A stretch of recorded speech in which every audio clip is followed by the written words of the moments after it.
I would like to call the December 19th, 2023 meeting of the Board of Public Safety for the City of Bloomington to order.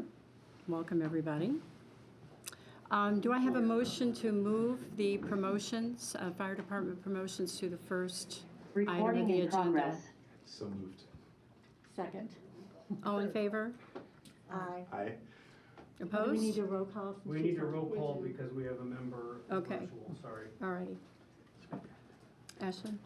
All right, Natalia, Yes. Kim, Yes. Rachel, Yes.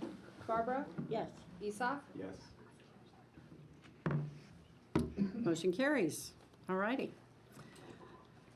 Can I get a motion to promote Logan Deck to the rank of chauffeur effective December 11th, 2023? So moved. Second.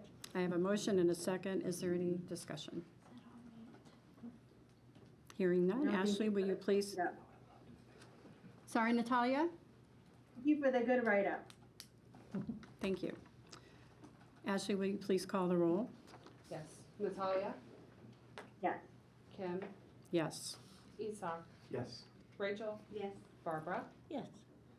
That motion carries. Can I get a motion to promote Kenny Hinkle to the rank of captain effective January 1st, 2024? So moved. Second. I have a motion and a second. Is there any discussion? Hearing none. Ashley, will you please call the roll? yes, Rachel, Yes.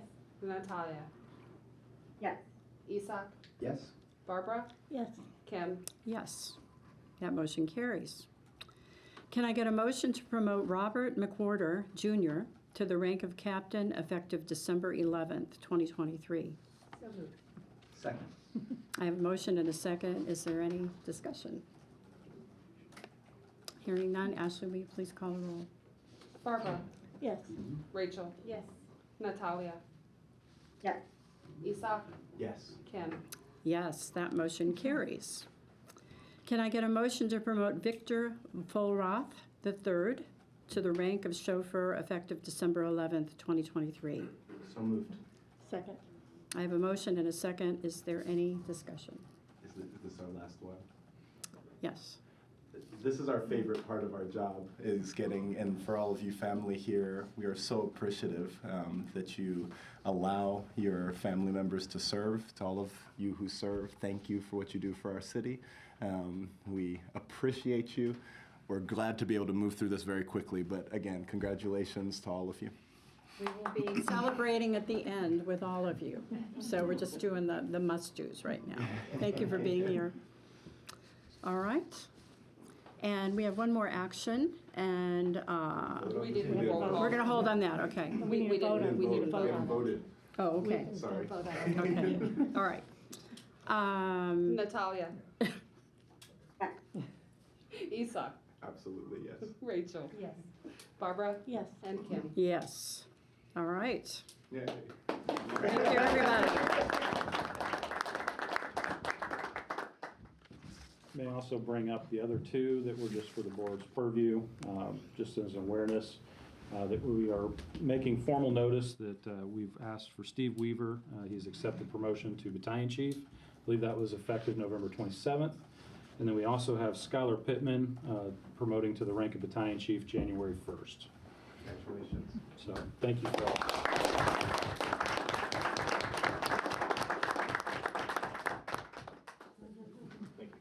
And then for all the family, everyone, following the meeting, we'll all meet out, we'll do all the official pinnings, but thank you all for being here for this part. If you would like to go out, you can, but if you want to stay, feel free to stay. Yeah, you're all certainly welcome to listen to all of the other stuff that goes on, but you're also free to go out to the atrium and wait until we're done. So the ceremony.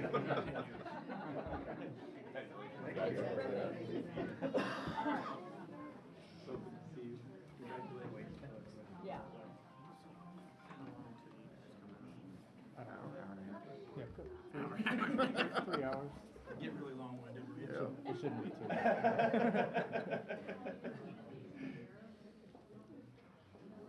All right. Good stuff. You guys need to be there, so it really doesn't matter. I mean, you don't have to, but we would like for you to be there. Yeah. That's move fast then. Let's just get through this. I don't have any questions, I promise. All righty. We need to take roll call I would like to, attendance. oh, sorry, go We ahead. need to take roll call attendance. Okay. Rachel. Here? Isak. Present. Natalia. Barbara. Here. Kim. Here. I certify that we conducted an executive session today, December 19th, 2023, at 5:50 PM, and the topic of discussion was limited to receiving information about prospective and current employees. No final actions were taken by the board. Can I get a motion to approve the minutes from the November 21st, 2023 meeting? So moved. Second. I have a motion and a second. Is there any discussion? Hearing Who none. actually made that first motion? Over here. It was simultaneous. Ashley, will you please call the roll? Yes. Rachel. Here, yes. Natalia. Yes. Isak. Yes. Barbara. Yes. Kim. Yes. All right. Verbal certification of payroll from both of sides of the house. Yes. Yes. Yes, great, thank you. We'll move on to police department business.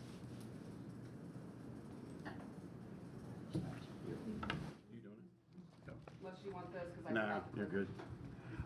So again, as we've been telling you for the last several months, our call volume is going to wind up right at 40%. We were actually a little bit under that this month. Now we're at 68,990. Of course, it's progressed since then, so that is, at this point, still right at that 40 percentile mark on the average. Next. And again, you can see the crimes, and again, remember this is November. We haven't had a good start to December. We've added a couple major charges to that, but this is ending 30 November, and you can see where we're at in comparison to the years past. Traffic stops continue on that same line that we talked about for the reasons we've talked about the last few months. We continue to see that progression, and I continue to see those guys out there looking for the violent crime, out there making sure they're getting in the areas that we've experienced violence, and they're doing a good job with it. Our weapons calls down a little bit, again, although as I warn you, December did not start well for us. So we're at 477 as compared to where we wound up last year, which is at 573 that you can see. So far this year, as of the end of November, there's been 133 instances where a firearm was involved or weapons were involved, and 39 of those where they were fired at people. Adult arrests down a little bit from last month, down to 175. No real rhyme or reason for that. And our juvenile referrals stayed exactly the same. Was not the end of the hate crime reporting period. You'll see that in January. Nuisance calls continue to lead the disturbances, continue to lead the list of nuisance calls, along with vandalism and intoxication. And as far as our training hours, 231, we were down from last year, but we also have got a lot of things going on, and we've got some sick calls that have been going around a little bit. We've experienced a little rash of that. We had one officer in ILEA, the instructor development. We've had some qualifications required for the firearms instructor. One officer attended identifying criminal vehicle and occupant training, and then our monthly canine and CERT training hours. I have a quick question. Sure. When you have one officer attend that training, do they kind of train the rest of the They do. team? A lot of times it's the Come back. instructor that goes to that. Yeah, Yeah. yeah. Community engagement events, there were almost double what we had last year. So there was 13 as opposed to 7, 45 hours, and 36 of our people involved. You had the RAD classes, which is the self-defense classes, outreach meeting for Bloomington Bagel Company, and you can read the list where they collected dog food. I'll come back to the flag folding of the Vietnam veteran in just a moment. Cub Scout tours, Citizens Academy, and DRO outreach meetings. You'll see it next month, but we just got a thank you note today on the flag folding for a Vietnam veteran. We sent some of our honor guard out to refold a flag that had been folded inappropriately at a veteran's funeral, and they went out in full uniform and did the full ceremony, and the family was very impressed with it. Wow. Thank you. Police social workers, again, 24 as opposed to 19. Still had more contacts, 266 as opposed to 254. They've been working with a teen client to get some therapy sessions. Apparently there was a long wait list for that one, so they've been able to help on that. Decrease the suicidal ideation of some individual they were dealing with. And then they had a client that was getting connected to Shalom for housing assistance, a tent, and other necessities.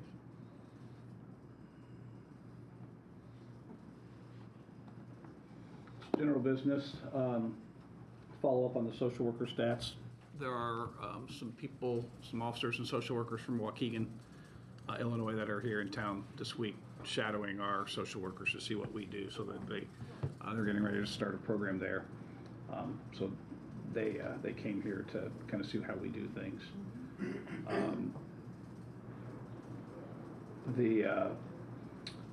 I attended a training earlier this month that the Department of Justice put on violent crime reduction strategies. And there were agencies from all over the country that were represented. There were 80 some U.S. attorneys from across the country that got to invite 5 law enforcement agencies. So in Indiana, I was one of the 5. We actually got to sit down with the Attorney General for the United States at a roundtable discussion, just talking about strategies and things. So that was kind of neat to do. Is this in D.C.? No, it was here in Indianapolis. Well, it was in Indianapolis. Yeah. So so he traveled here and did an opening speech, and then met with the Indiana chiefs and some of the federal partners that we have here in Indiana. So that was nice. A lot of talk about gun crimes, what we can do about that. That seemed to kind of lead a lot of the discussions around the violent crime that's happening all over the country. So. What were some of the main takeaways from that? What did the Attorney General? So the federal government has some programs, Project Safe Neighborhood programs, and we don't have one of those programs here in Bloomington, but Indianapolis has something like that, and so there was a lot of discussions about those programs and different things. Their Department of Justice came out with a violent crime reduction roadmap, and it's like a 10-step roadmap to strategies. So we're gonna look at that and see what we can implement locally, and have some conversations with our federal partners to see what other kind of resources we might be able to get here to deal with some of the things that we've been encountering. So it's a great opportunity for us to be there. So just wanted to kind of let you know about that. Purchases. We've got some end-of-the-year purchases. You'll see, again, trying to get as far up the ladder as we can on our replacements, which radios.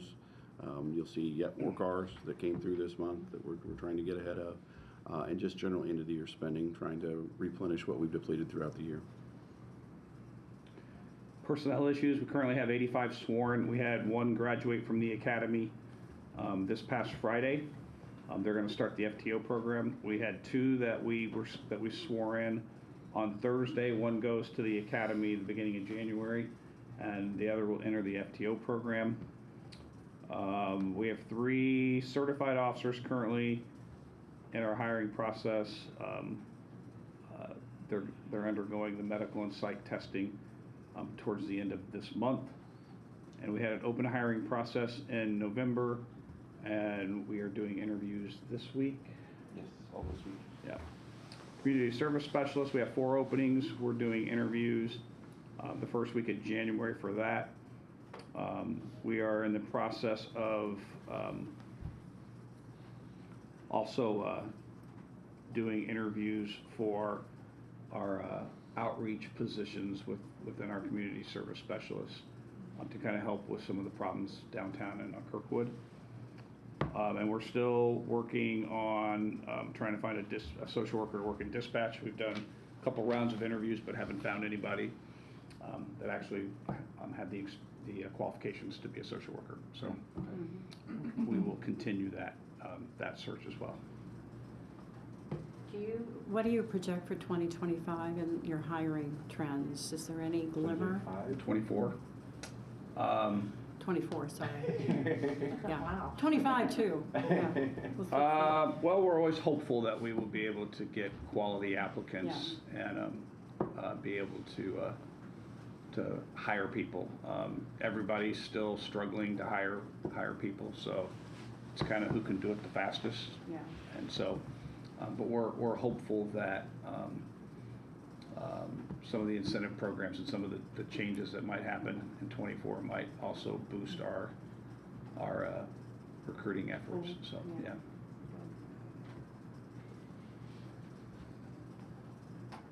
All right. We had one deployment for the month of November of the ARB. All righty. Oh, I have a quick question before we go to fire. I read the report about the death recently behind Wheeler Mission, and I was wondering how, like, are officers there a lot or like more encampments in general? Are there high volume of calls at our encampments? I would say our call volume has increased dramatically at the encampments.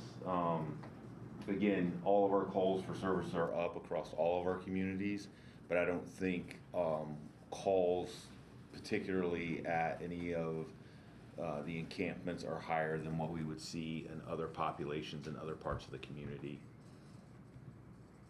Okay, I was just struck by how the report, you know, that report and how, you know, it really, it was very graphic for, you know, like, and it really painted a picture, and I just wasn't sure if that was common, or if we could say that, you know, like, that kind of level of violence we see often. That level of violence would not necessarily, I would not term it common. Okay, okay, that's helpful, thank you. Mm-hmm. Thank you. All right. Moving forward. So what you'll see for November, this is abnormally low of a call volume. When we look into it, there's a lot of factors that go into that. We have been working with IU on reprogramming their alarm systems. There was a change made not too long ago. A lot of those reprograms have happened. We also see, for whatever reason, that time of year normally goes down a little bit. We've never seen it drop this low. But we also had probably one of our most successful fire prevention months. We were also out in the community, our mobile integrated healthcare. Seems like everything was just firing right, and a lot of things lined up correctly. But if you'll go on, again, you'll see IU historically low. So we're really happy with the work that we've been working on with them. They do promise to finish going through the rest of their buildings and getting them reprogrammed. For you, what that means, we had to make a decision years ago. They did a fire code revision that required alarms to activate with a single smoke detector head. We always had it to where it took two before it would actually alert the fire department. We had to make a choice whether it was IUPD would go out and see if it's actually on fire, or we responded after the first detector head activation. Knowing the lives that are at stake, the size of the buildings, we elected we need to go on the first detector activation, and yet they didn't reprogram the building system so that students knew, RAs knew, everybody was aware that these things were happening. And again, if you don't get students and parents involved, change at IU is very slow. So that is really indicative of all the work that we've been working with IU, IUPD, and they're basically their dispatch center to get these things redone and reprogrammed. You asked for heat mapping. We have the original, this is all calls. Again, you can see our traditional hotspots, but you also had requested for one that shows the false alarms. Pretty telling sign of the upper quadrant of the city that we all know is IU is kind of where a lot of that's centralized. Rather than be upset, I always want to point this out. You will have a higher occurrence of false alarms in areas that have nearly 100% alarm coverage. Right. Right. So, you know, a vast majority of the city, I don't have a reporting alarm system at my house, right? Right. So every time something gets burnt in my house, toast, otherwise, there's no fire department showing up. that's kind of what happens when you invest in fire alarm systems. So, moving forward. For our statistics on turnout times, again, yellow is things that need to be improved on that we're way above. We are still ironing out a major flaw in our reporting system. It does bring things straight out of the computer-aided dispatch system. All those times are imported. But somewhere in the interface, a lot of these calls may start out as police calls, and I'll give it an example as a car accident. Starts out as property damage, police are the only ones dispatched. While they're there, they say, oh, now my head hurts, or I want someone checked out. It then generates a medical call, which then tags us in an ambulance. But for some reason, the CAD is importing the original call start time. So if the police were there for 20 minutes, 30 minutes, whatever it was, we didn't even know about it for that time, but in our record import, it's showing that time.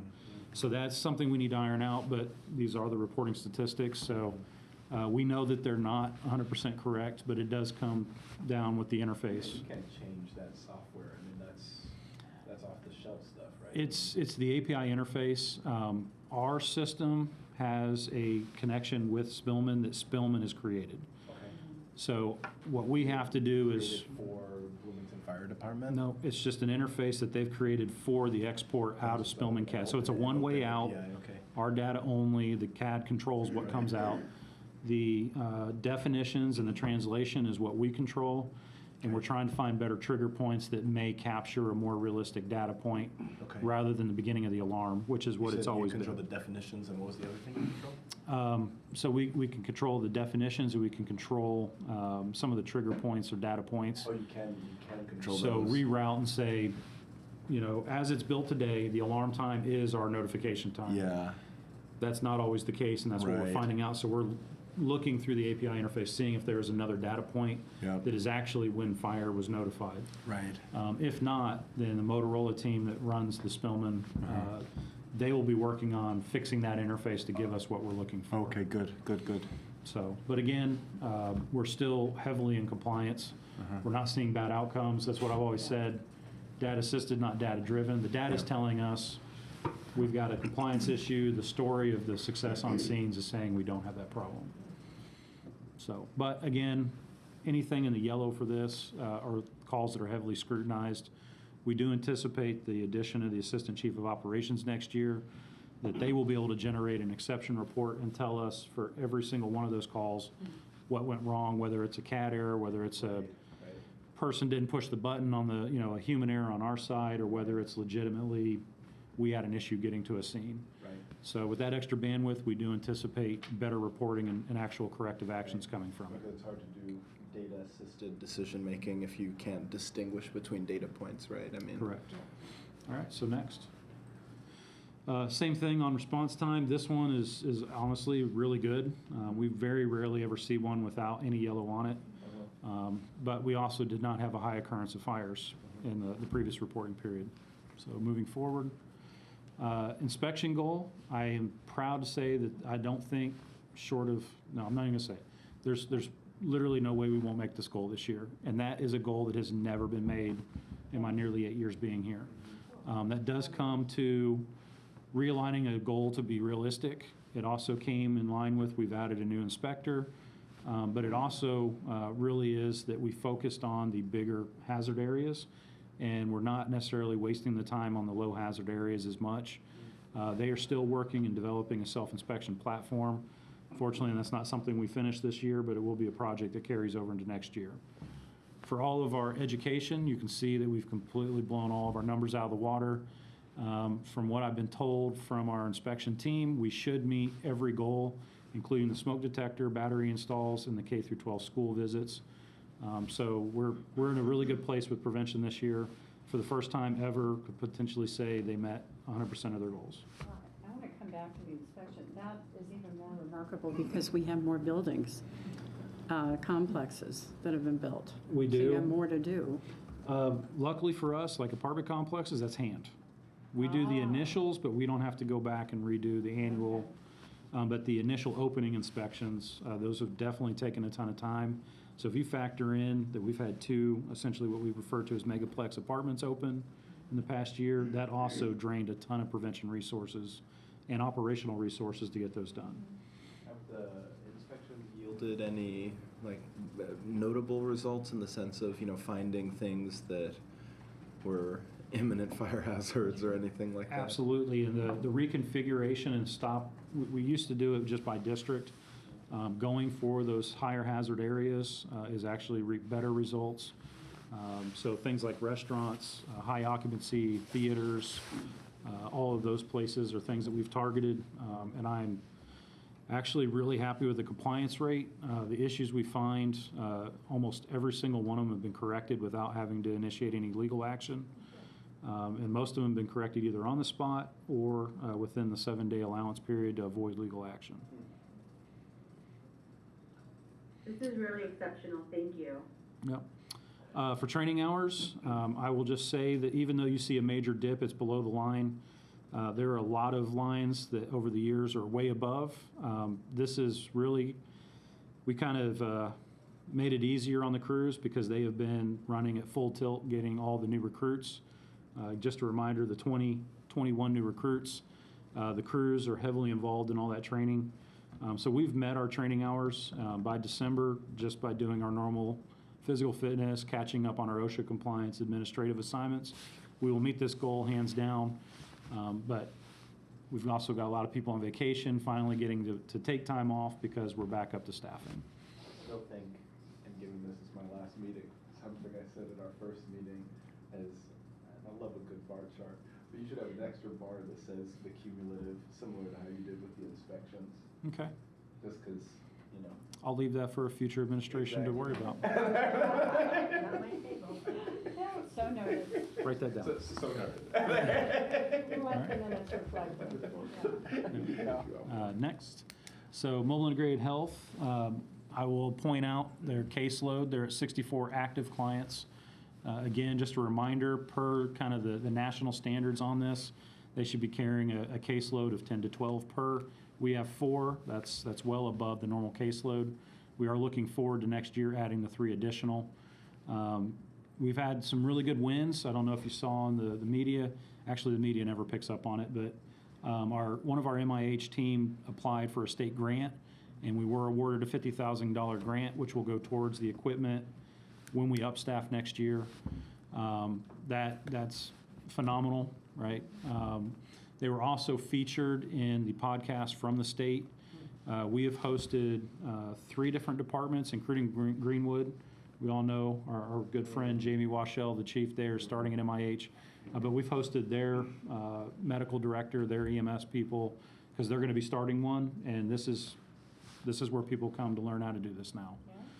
The state has done shadowing, and we've been deeply involved with the development of those standards, but definitely very proud of all their crews. We will point out a few of their wins. We've got the $50,000. We also have, we've been dealing with people that have had chronic issues, made it onto the kidney transplant list because we were able to reach their health goals that will not disqualify you from being on that list. That is directly with MIH interventions. Keeping on top of it, we're really thankful for that. And then working with Station 2, we had a big issue with some gap care. And this is, why we'll say it's a big win, is it wasn't just a single crew. It was multiple crews recognizing that this person was not in a fixed location and putting 2 and 2 together and then reaching out to MIH to make this connection happen. And then we have a lot of thank yous. Again, it's kind of our busy month for October, November, but we did sponsor the suicide prevention. We did the sponsorship in kind, provided EMS standby and a booth for them. So there's a thank you for that. Next. We do have one for the American Red Cross. We were active participants in a big drill. So they did a full-scale drill where they did disaster recovery and damage assessments. So we were a part of that with the planning, development, and execution of that drill. So there's our thank you for that. We also got, I believe this is 4th Street Festival. While we're normally more active when we were on 4th Street, obviously we still have a big hand in making sure the streets are safe by doing the water barricade fills and all that. And, okay, thank that. General business, I do have the one request for an additional person, but we currently have 5 in the hiring process. We today have 5 vacancies, but we put everything on pause for recruit class. Our training division is finally in a break period because January they start back up. And we also have a very long list of certifications that we need to get because next year will be another big year. We have 4 captains retiring. Well, I should say 3 captains, and now the interim chief will be retiring next year. So what we brought forward to you tonight and you approved exhausted all except for the chauffeur list. There's only 1 person left on it.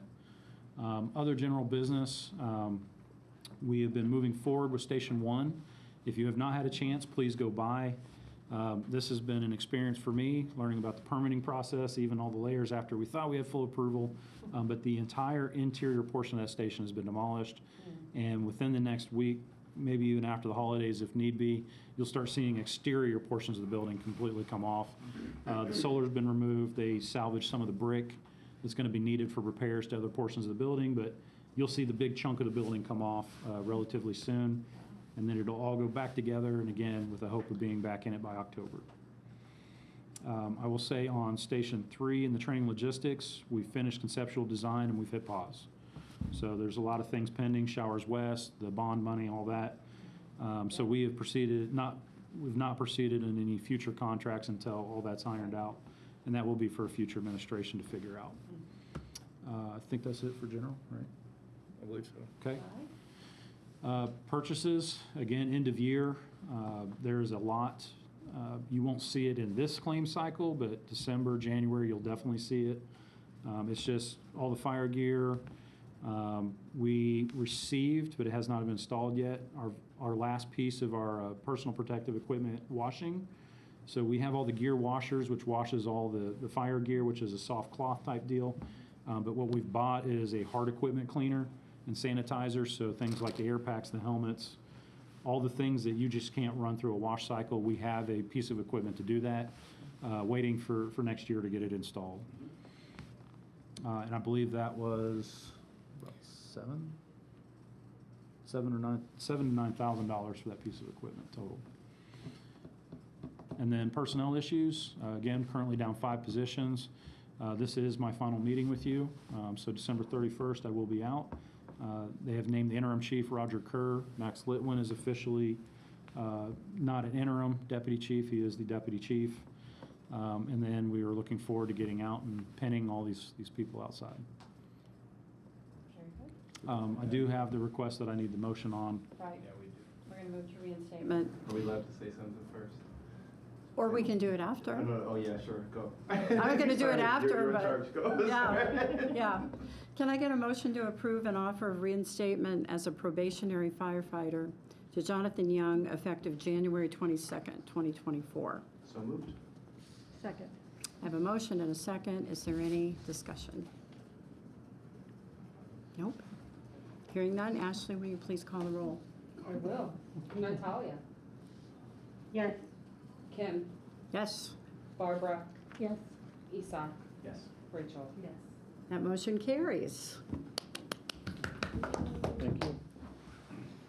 Well, this is remarkable, remarkable to reflect on that you've been here nearly 8 years. Yes. The same length of time I have been here. I remember racing back from French Lick Resort for these meetings when you came on board.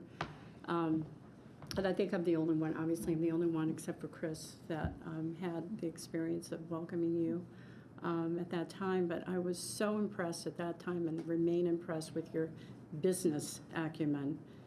Your analysis and management skills are amazing.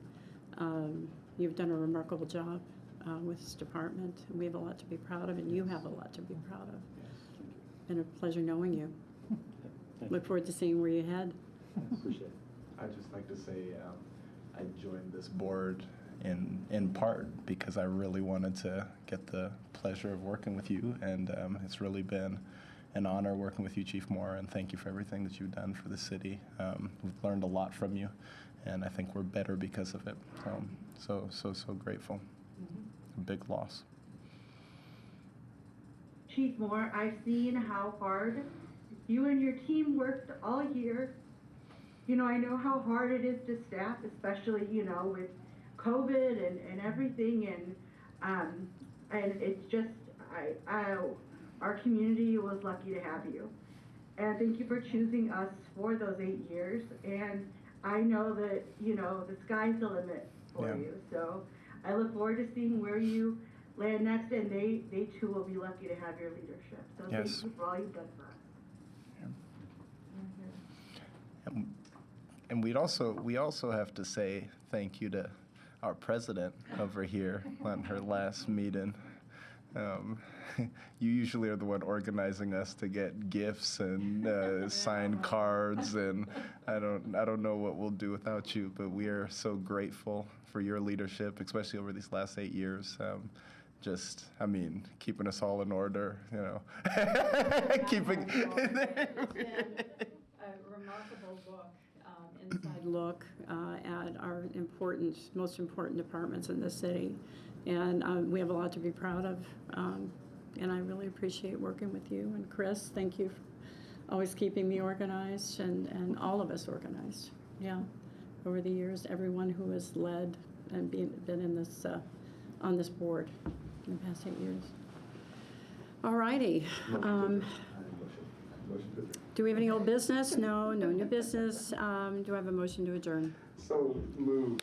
We are adjourned.